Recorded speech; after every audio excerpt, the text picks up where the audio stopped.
We hope and we mourn for the victims, but we also need to investigate what exactly caused this massive fire. You've made many posts on Facebook that have gotten a lot of attention and shares. In fact, two of my previous interviewees told me to come and ask you. So, based on your assessment, what is the real cause of this fire?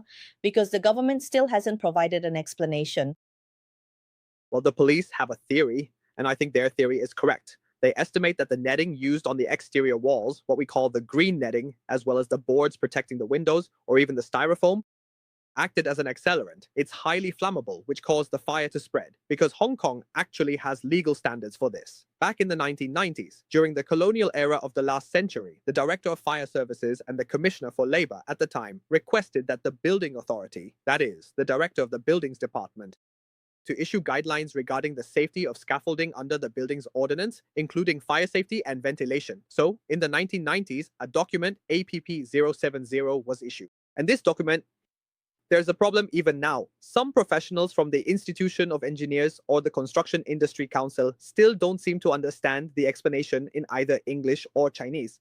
This document actually states that if a building is occupied, meaning people are living in it, then all additional materials on the scaffolding, including netting and fabric, must be fire retardant to prevent external combustion. However, if the building is under construction, there's actually no such requirement. Because during construction, people can evacuate easily and the fire situation is less severe. But in an occupied building, there might be residents inside, some who might not notice the fire, or people at work who've opened the window, allowing the fire to spread indoors, just like in this situation.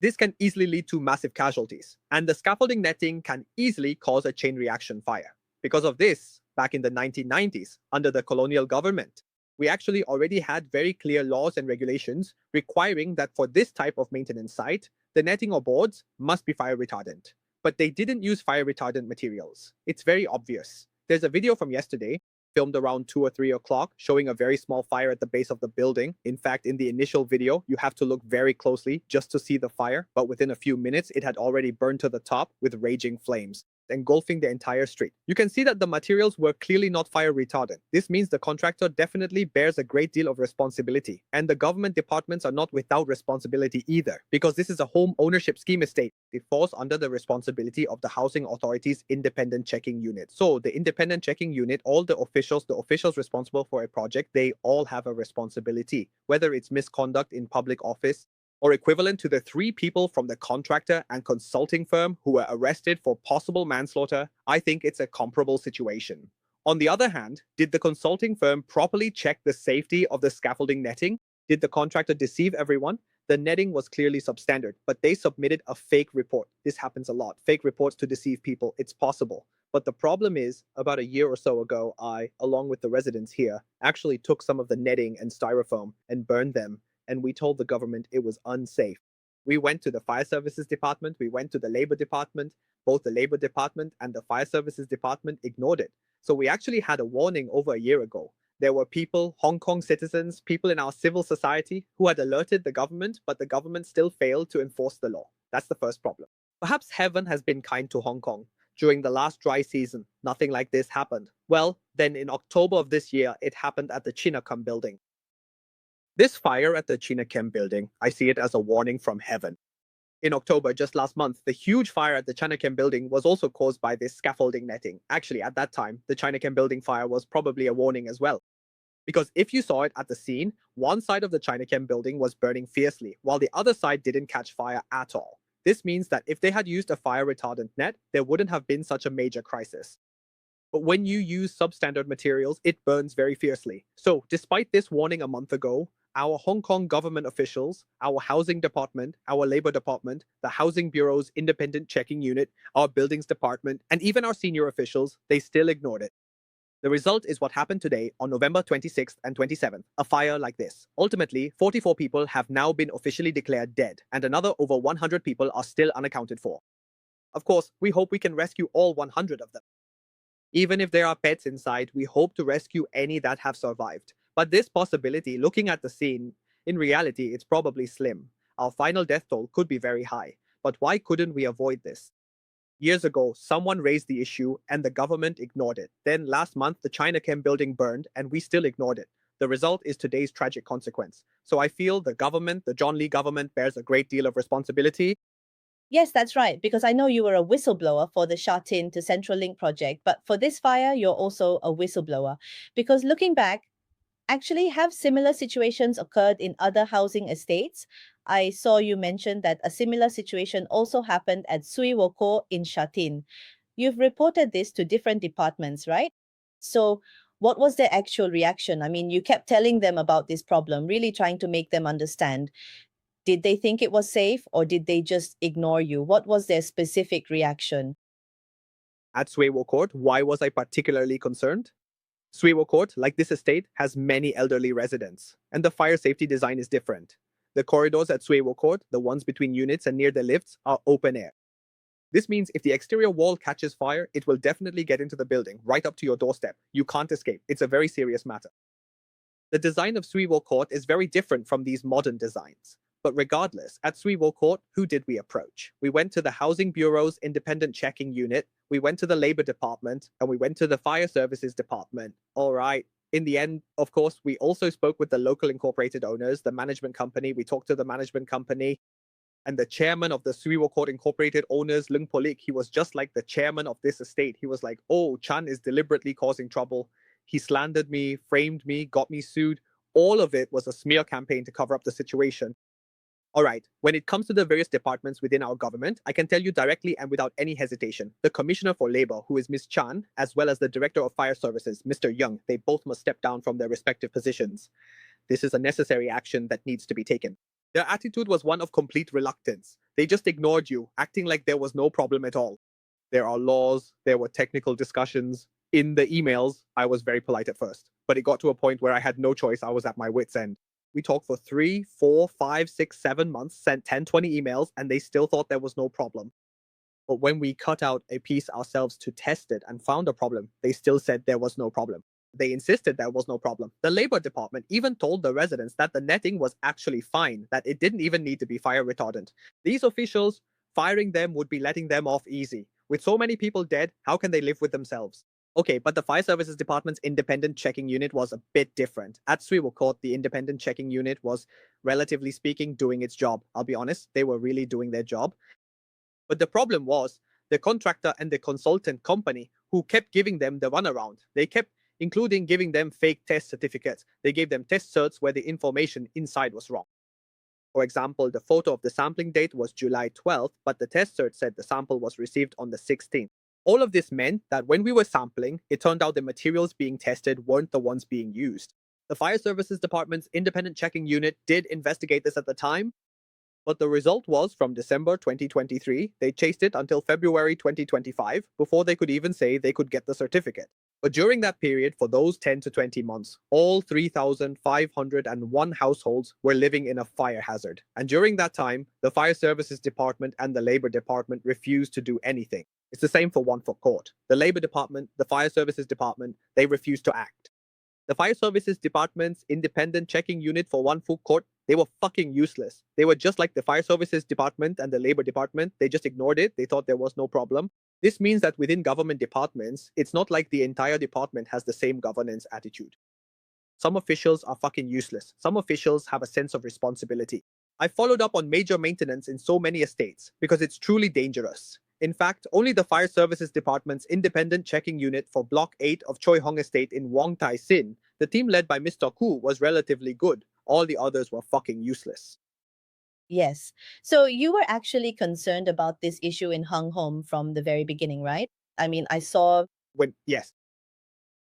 So at that time, when you saw them scaffolding all 8 blocks together like that, did you feel it was even more dangerous? Because this time it wasn't just one block, it was all 8 together. A lot of people wondered, why are you in such a rush? I mean, you put it all up at once. Did they have to do it all at once? Is this a common situation or is it relatively rare? Actually, doing it all at once is more expensive for the contractor. The scaffolding can actually be reused. In situations like this, whether it's Suiwo Court or this One Foot Court, if there are 8 or 9 blocks, they should be done in 3 or 4 phases. There's no such urgency. Do 2 or 3 blocks, then another 2 or 3. That way, you can reuse the scaffolding. The contractor's costs wouldn't be so heavy and they wouldn't need to cut corners. Now, doing all 8 blocks at once, there's really only one reason. The entire cost plan, the entire financing is to launder the money as quickly as possible. You understand, right? If there's really bid rigging here, if there are really units taking money, of course, they'd hope to use the money quickly, pocket it quickly, and then fly off to the UK, to the big world. That's the situation in Hong Kong, in the entire maintenance industry. This situation is very serious, extremely serious. Huh? And what about the price difference between using the flame retardant material and the proper fire resistant raw materials? How much is it? Very little. But in Hong Kong, if you buy through an agent, the price can be several times higher, even 6 to 10 times higher. But if you buy directly from the factory in mainland China, the price is not that much different, only about 30% more. And in mainland China, the vast majority of production is fire resistant, meaning it's flame retardant.